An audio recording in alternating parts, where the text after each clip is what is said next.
Hello friends, welcome to Israfil study. तो आज हम लोग क्लास 9 मैथ्स अध्याय 1 वास्तविक संख्या के प्रश्नावली 1.3 का क्वेश्चन नंबर 3 को हल करेंगे। यदि आपने इससे पहले प्रश्नावली 1.1 और 1.2 नहीं देखा है तो डिस्क्रिप्शन में लिंक है, लिंक पर क्लिक करके ज़रूर देखें। तो चलिए हम वीडियो को शुरू करते हैं। तो दोस्तों क्वेश्चन नंबर 3 है, निम्नलिखित को P बटा Q के रूप में व्यक्त कीजिए जहां P और Q पूर्णांक है तथा Q बराबर 0 नहीं है। तो हमें इसमें 3 भाग दिया है। तो पहला भाग में दोस्तों क्वेश्चन है 0.6 के ऊपर बार, तो हमें इसे P बटा Q के रूप में लिखना होगा। तो देखिए इसका हल किस प्रकार हम इसे हल करेंगे। तो यहाँ दोस्तों हमें क्या दिया है 0.6 के ऊपर बार, तो हम यहाँ मानेंगे माना x बराबर 0.6 के ऊपर बार। तो हम इसे इस प्रकार भी लिख सकते हैं x बराबर, यहाँ क्या है 0.6 के ऊपर बार है। बार का मतलब दोस्तों क्या हुआ कि 6 हमारा बार बार आएगा, यानी 6 हमारा रिपीट होगा। तो हम इसे लिख सकते हैं 0.666 अनंत तक। ठीक है, अब यहाँ ध्यान दीजिए, यहाँ हमारा कितनी संख्या के ऊपर बार लगा है, एक संख्या के ऊपर बार लगा है। तो हम 10 से दोनों तरफ गुना कर देंगे। तो x को हम 10 से गुना करेंगे तो 10x हो जाएगा बराबर में, यदि हम 0.66 अनंत तक को गुना करेंगे 10 से तो ये हो जाएगा 6.66 अनंत तक।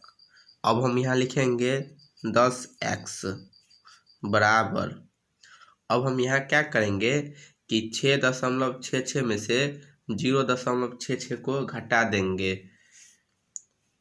तो घटा लेते हैं, 6.66 में से हम 0.66 को घटाएंगे तो क्या हो जाएगा 0.000 यहाँ 6। तो दशमलव के बाद 0 का कोई वैल्यू नहीं होता है, तो हम लिखेंगे यहाँ 6, घटाने पर हमारा क्या आ गया 6। अब यहाँ ध्यान दीजिए दोस्तों, हमने इसमें से इसे घटाया तो 6 आया, तो हम इस 6 में क्या जोड़ेंगे कि हमारा 6.66 आएगा। तो हम 0.66 को जोड़ेंगे तो हमारा 6.66 आ जाएगा। तो हम लिखेंगे 6 प्लस इसमें हम क्या ऐड करेंगे 0.666। ठीक है, यहाँ ध्यान दीजिए, 6 माइनस 2 बराबर क्या होता है दोस्तों 4।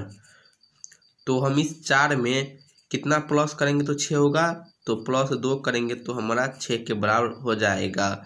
तो इसी प्रकार हमने इसमें से इसे घटाया तो 6 आया, तो फिर हम इस 6 में किसे जोड़ेंगे कि ये आएगा, तो ये इसे जोड़ेंगे 0.66 को। तो अब इसे हल कर लेते हैं। तो हम लिखेंगे दोस्तों 10x बराबर 6 प्लस, अब यहाँ ध्यान दीजिए, यहाँ क्या है 0.66। तो दोस्तों हमने इसके बराबर क्या माना है, यहाँ देखिए x माना है, तो हम लिखेंगे यहाँ x। अब हम क्या करेंगे इस x को बराबर किस साइड भेज देंगे, तो इस साइड आएगा तो क्या हो जाएगा माइनस में, इधर प्लस में है और बराबर में ये 6। तो दोस्तों ये क्या हो जाएगा 9x बराबर में 6। तो x बराबर दोस्तों क्या हो जाएगा 6 बट्टा में 9। तो हम इसे 3 से काट सकते हैं, 3 दूना 6, 3 तिया 9। तो x बराबर दोस्तों क्या हो जाएगा 2/3।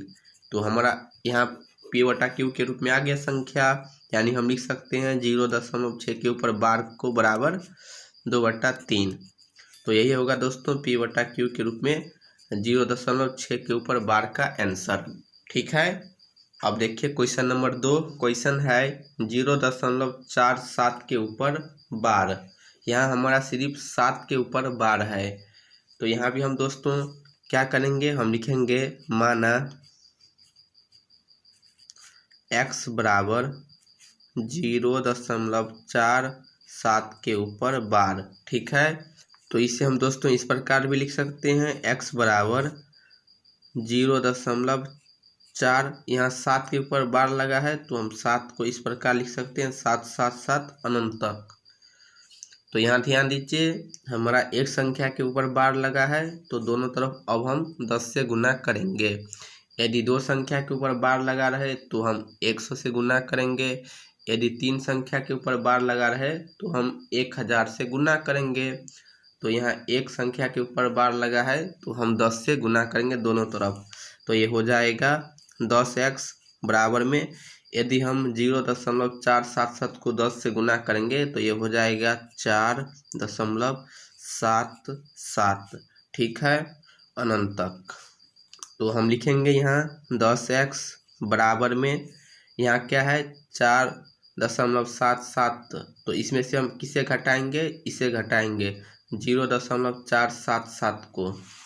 तो हम घटा लेते हैं 4.77 में से 0.477।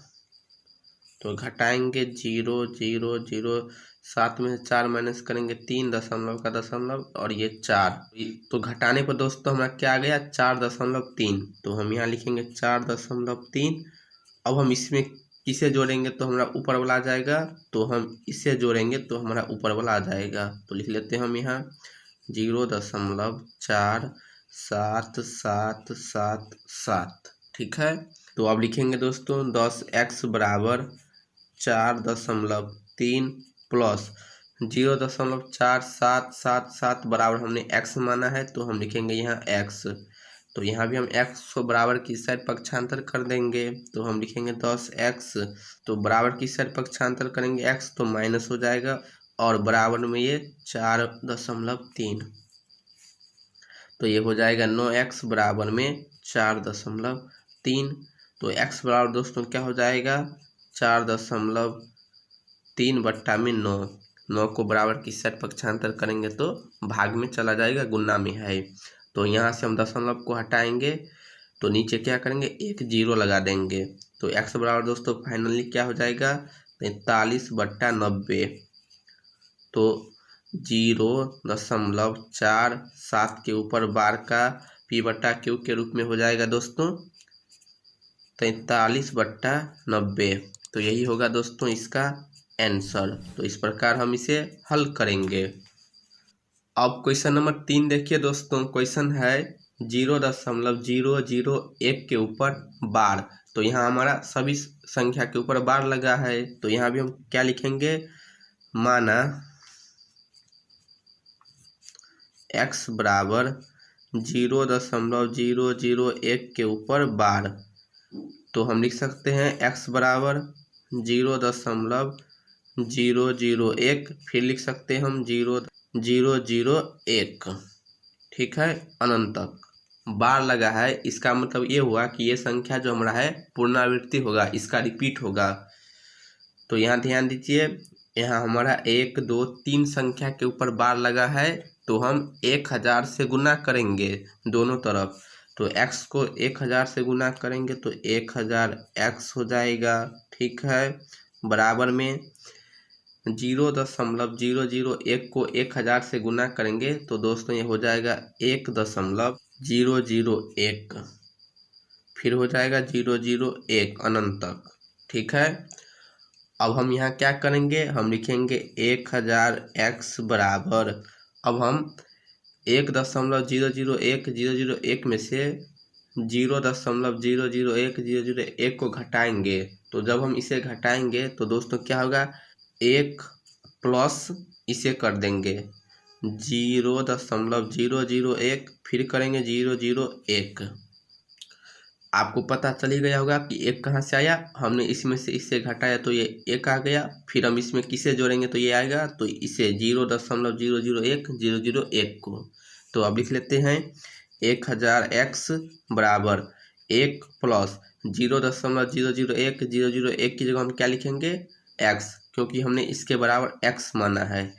अब हम x को बराबर की साइड पक्षांतर करेंगे तो 1000x में से 1x माइनस हो जाएगा और ये बराबर में 1।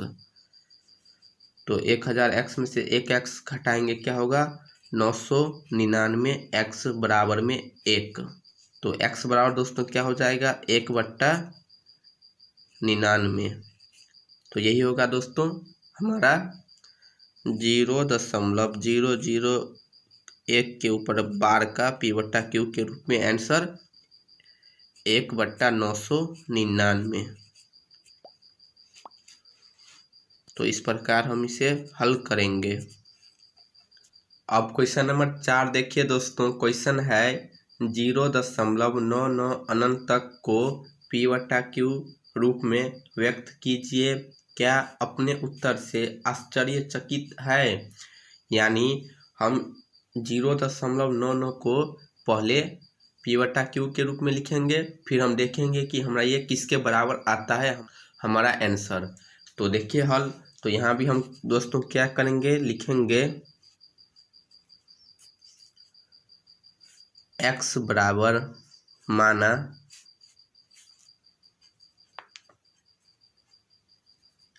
x बराबर 0.99 अनंत तक। ठीक है।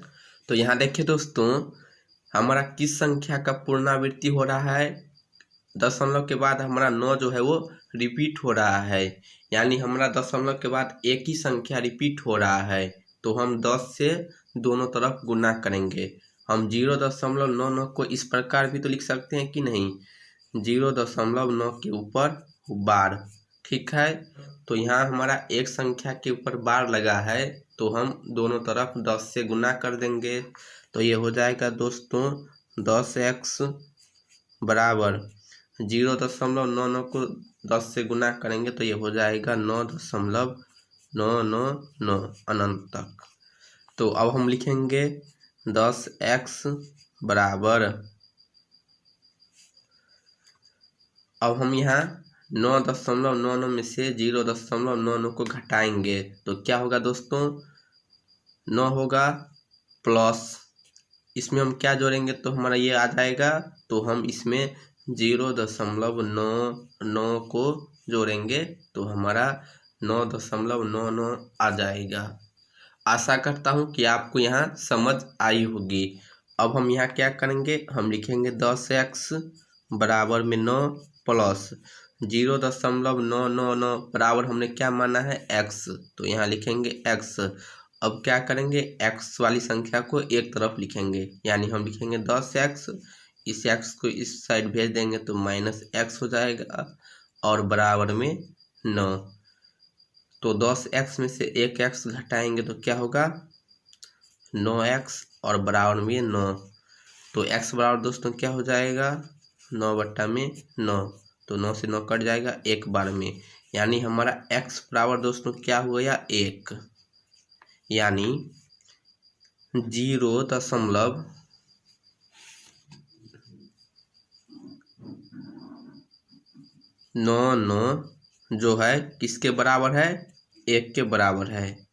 तो अब हम दोस्तों कह सकते हैं हाँ हम अपने उत्तर से आश्चर्यचकित है, क्योंकि हमारा 0.99 1 के बराबर है। तो हम लिख लेंगे यहाँ, तो इस प्रकार लिख लेंगे हाँ हम अपने उत्तर से आश्चर्यचकित है। तो इस प्रकार हम क्वेश्चन नंबर 4 को हल करेंगे। अब क्वेश्चन नंबर 5 देखिए दोस्तों। क्वेश्चन है 1/17 के दशमलव प्रसार में अंकों की पुनरावृत्ति खंडों में अंकों की अधिकतम संख्या क्या हो सकती है? अपने उत्तर की जांच करने के लिए विभाजन प्रक्रिया कीजिए। यानी यहाँ क्या है हमारा हल में लिख लेते हैं। हमें एक भिन्न दिया है 1/17, तो हमें इसका दशमलव प्रसार में अंकों की जो पुनरावृत्ति होता है ना, यानी जब हम भाग देंगे तो दशमलव के बाद संख्या का क्या होगा रिपीट होगा। तो रिपीट होने वाले संख्या में हमारा अंकों की जो अधिकतम संख्या है ना वो कितना होगा, हमें क्वेश्चन में पूछा गया है। तो दोस्तों 1/7 का दशमलव रूप क्या होता है 0.142857 के ऊपर बार। तो यहाँ देखिए हमारा दशमलव के बाद कितनी संख्या का पुनरावृत्ति हो रहा है, 1 2 3 4 5 6। तो यहाँ देखिए 1/7 है, तो 7 में से हम 1 माइनस कर देंगे तो क्या होगा 6। यानी हमें जो भी संख्या दिया रहे उसके हर में से 1 घटा देंगे तो वो हमारा आंसर हो जाएगा। जैसे कि 1/19 का क्या हो जाएगा, दशमलव खंडों में अधिकतम संख्या, इसका हर 19 है, 1 घटा देंगे क्या होगा 18, यानी 18 होगा इसका पुनरावृत्ति वाली संख्या। इसी प्रकार 1/23 है, तो इसका हर 23 है, तो इसका पुनरावृत्ति खंडों में अधिकतम संख्या क्या होगा दोस्तों, 23 में से 1 माइनस कर देंगे 22। तो इसी प्रकार 1/17 का पुनरावृत्ति खंडों में अधिकतम संख्या क्या होगा, तो 17 में से 1 माइनस कर देंगे तो 16। तो हम इसे यहाँ लिख लेते हैं 1/17 के दशमलव प्रसार में अंकों की पुनरावृत्ति खंड में अंकों की अधिकतम संख्या 17 माइनस 1 बराबर क्या होगा 16 हो सकती है।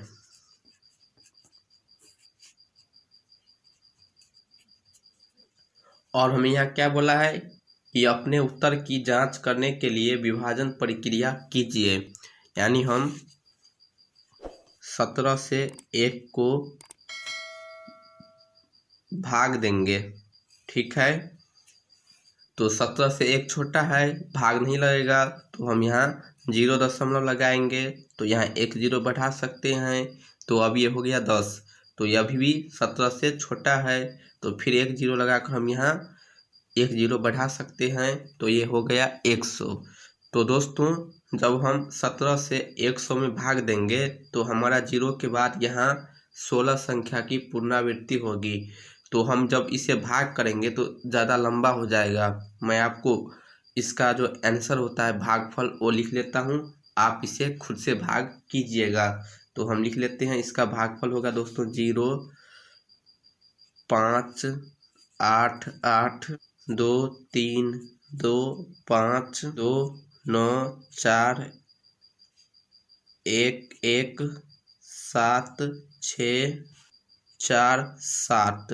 तो देखिए दशमलव के 0 के बाद हमारा 1 2 3 4 5 6 7 8 9 10 11 12 13 14 15 16 संख्या की पुनरावृत्ति हो रही कि नहीं।